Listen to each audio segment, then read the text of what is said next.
ನೋಡಿ, ಕಮೆಂಟ್ ಮಾಡುವಂತವರಿಗೆ ಆರಂಭ ಶೂರತ್ವ ಬಹಳ ಇರುತ್ತೆ. ಯಾರ್ದೋ ಮಾತು ಕೇಳೋದು, ಜೋಶಲ್ಲಿ ಬಂದು ಏನೋ ಒಂದು ಕಮೆಂಟ್ ಮಾಡಿ ಹೋಗ್ಬಿಡೋದು. ಆದ್ರೆ ಆ ಕಮೆಂಟ್ ಆಫ್ಟರ್ ಇಫೆಕ್ಟ್ ಏನು ಅಂತಂದ್ರೆ ಅಡ್ರೆಸ್ ಇಲ್ಲಂಗೆ ಪತ್ತೆ ಆಗಲ್ಲ, ಓಡೋಗ್ಬಿಡೋದು. ಅಶ್ಲೀಲವಾಗಿ ಬೈದಿದ್ದ ಕಿಡಿಗೇಡಿಗಳಿಗೆ ಯಾರು ಕೈಗೆ ಸಿಗ್ತಾ ಇಲ್ಲ, ಎಲ್ಲ ಎಸ್ಕೇಪ್. ಅಮ್ಮ, ಅಕ್ಕ, ಹಂಗೆ ಹಿಂಗೆ ಅಂದವರೆಲ್ಲ ಎಲ್ಲಿದ್ದಾರೆ ಈಗ? ಗಾಯಬ್. ವಿಜಯಲಕ್ಷ್ಮಿ ಅವರು ಹೋಗಿ ಒಂದು ಕಂಪ್ಲೇಂಟ್ ಕೊಟ್ಟು ಬಂದ್ರು, ಪೊಲೀಸರು ತನ್ನ ಕೆಲಸ ಶುರು ಮಾಡಿಕೊಂಡ್ರು. ಈಗ ಈ ಕಡೆ ಏನ್ ರಾಜಾರೋಷವಾಗಿ ಕಮೆಂಟ್ ಮಾಡೋದು. ನೋಡಿ, ಎಲ್ಲ ಹೆಣ್ಮಕ್ಳ ಬಗ್ಗೆ ಒಂದು ಗೌರವ ಭಾವ ಇರಬೇಕು. ಅದು ಯಾರದೇ ಮನೆ ಹೆಣ್ಮಕ್ಳು ಇರಲಿ, ನಿಮ್ಮ ಮನೇಲೂ ಹೆಣ್ಮಕ್ಳು ಇರ್ತಾರೆ, ಅಕ್ಕ, ತಂಗಿ, ತಾಯಿ, ಹೆಂಡತಿ. ಮತ್ತೊಬ್ಬರ ಮನೆ ಹೆಣ್ಮಕ್ಳ ಬಗ್ಗೆ ಕಮೆಂಟ್ ಮಾಡುವಾಗ 1000 ಸಾರಿ ಯೋಚನೆ ಮಾಡ್ಬೇಕಲ್ವಾ? ನಿಮ್ ಜೊತೆ ಯಾವನೂ ಬರಲ್ಲ, ನೀವು ದೊಡ್ಡದಾಗಿ ಫಾಲೋ ಮಾಡ್ಕೊಳ್ಳೋ ನಿಮ್ ಹೀರೋಗಳು ಯಾವನ್ನೂ ಬರಲ್ಲ. ಒಂದು ಕಮೆಂಟ್ ಮಾಡಿ ಟೆಸ್ಟ್ ಮಾಡಿ ನೋಡೋಣ.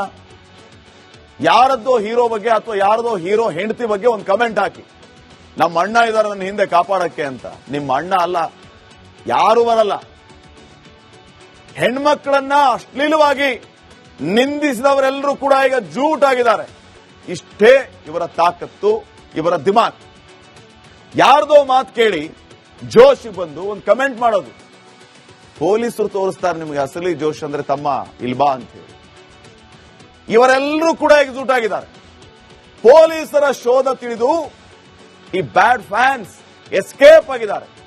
ಬಂಧನದ ಭೀತಿಯಲ್ಲಿ ತಲೆ ಮರೆಸಿಕೊಂಡಿದ್ದಾರೆ ಈ ಬ್ಯಾಡ್ ಬಾಯ್ಸ್. ಯಾರೆಲ್ಲ ಅಶ್ಲೀಲವಾಗಿ ಕಮೆಂಟ್ ಮಾಡಿದ್ರಲ್ಲ, ಇವ್ರು ಯಾರು ಇಲ್ಲ, ಅಡ್ರೆಸ್ಗೆ ಇಲ್ವಂತೆ.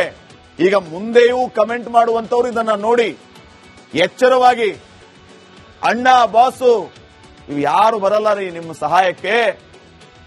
ಸುಮ್ಮನೆ ಅತಿರೇಕದ ವರ್ತನೆ, ಅತಿರೇಕದ ಅಭಿಮಾನದಿಂದ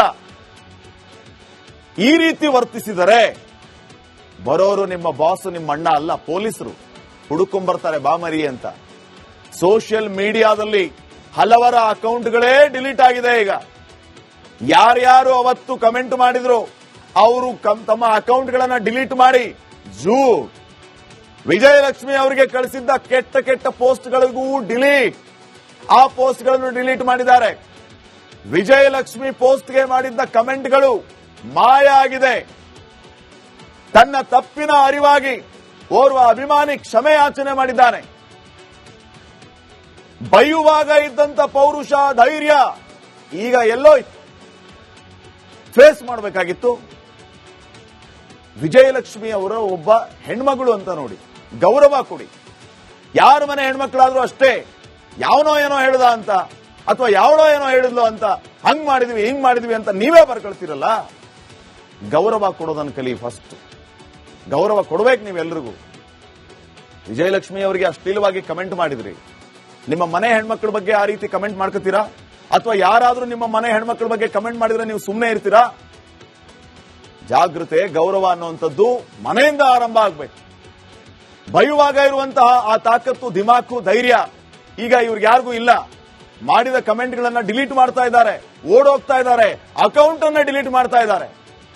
ತಾಕತ್ತಿದ್ರೆ ನೇರವಾಗಿ ಬಂದು ಶರಣಾಗಿ ತನಿಖೆಯನ್ನ ಎದುರಿಸಿ, ನಮ್ಮ ಹಿಂದೆ ನಮ್ಮ ಅಣ್ಣ ಇದ್ದಾನೆ, ನಮ್ಮ ಬಾಸ್ ಇದ್ದಾರೆ ಅಂತ ಹೇಳಿ ಬಂದು ನೋಡೋಣ.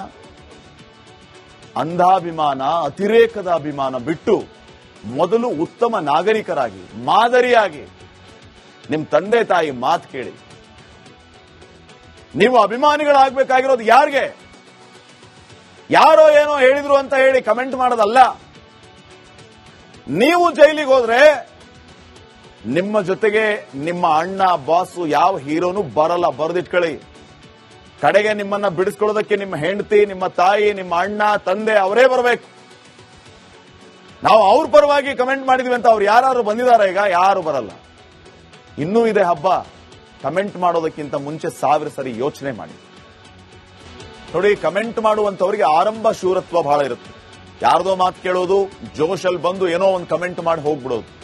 ಆದ್ರೆ ಆ ಕಮೆಂಟ್ ಆಫ್ಟರ್ ಇಫೆಕ್ಟ್ ಏನು ಅಂತಂದ್ರೆ ಅಡ್ರೆಸ್ ಇಲ್ಲಂಗೆ ಪತ್ತೆ ಆಗಲ್ಲ, ಓಡೋಗ್ಬಿಡೋದು. ಅಶ್ಲೀಲವಾಗಿ ಬೈದಿದ್ದ ಕಿಡಿಗೇಡಿಗಳಿಗೆ ಯಾರು ಕೈಗೆ ಸಿಗ್ತಾ ಇಲ್ಲ, ಎಲ್ಲ ಎಸ್ಕೇಪ್. ಅಮ್ಮ, ಅಕ್ಕ, ಹಂಗೆ ಹಿಂಗೆ ಅಂದವರೆಲ್ಲ ಎಲ್ಲಿದ್ದಾರೆ ಈಗ? ಗಾಯಬ್.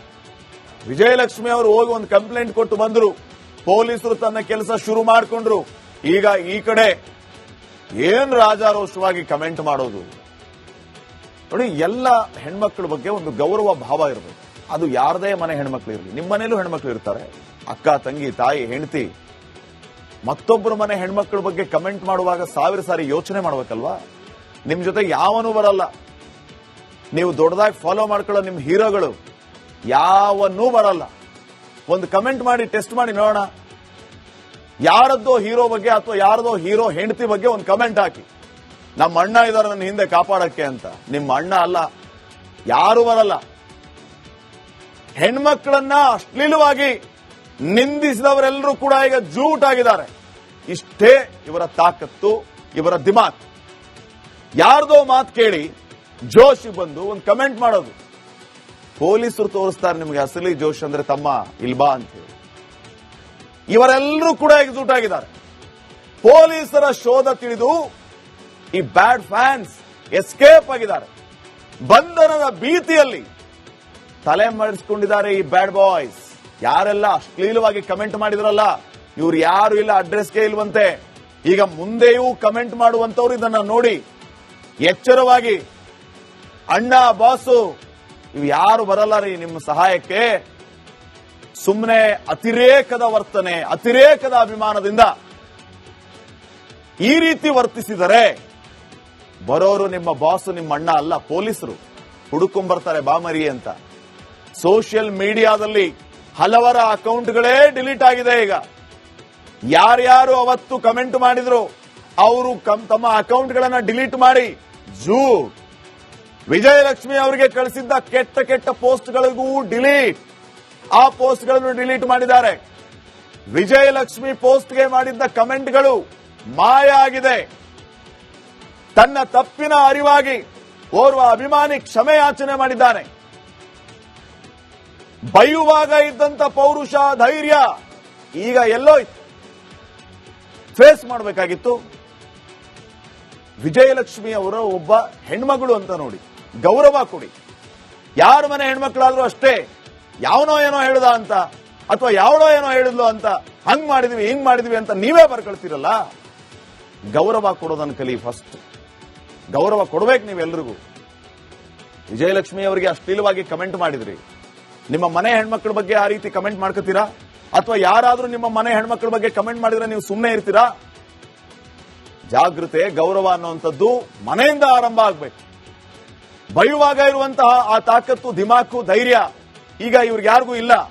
ಮಾಡಿದ ಕಮೆಂಟ್ಗಳನ್ನ ಡಿಲೀಟ್ ಮಾಡ್ತಾ ಇದ್ದಾರೆ, ಓಡೋಗ್ತಾ ಇದ್ದಾರೆ, ಅಕೌಂಟ್ ಅನ್ನ ಡಿಲೀಟ್ ಮಾಡ್ತಾ ಇದ್ದಾರೆ. ತಾಕತ್ತಿದ್ರೆ ನೇರವಾಗಿ ಬಂದು ಶರಣಾಗಿ ತನಿಖೆಯನ್ನ ಎದುರಿಸಿ, ನಮ್ಮ ಹಿಂದೆ ನಮ್ಮ ಅಣ್ಣ ಇದ್ದಾನೆ, ನಮ್ಮ ಬಾಸ್ ಇದ್ದಾರೆ ಅಂತ ಹೇಳಿ ಬನ್ನಿ ನೋಡೋಣ. ಅಂಧಾಭಿಮಾನ, ಅತಿರೇಕದ ಅಭಿಮಾನ ಬಿಟ್ಟು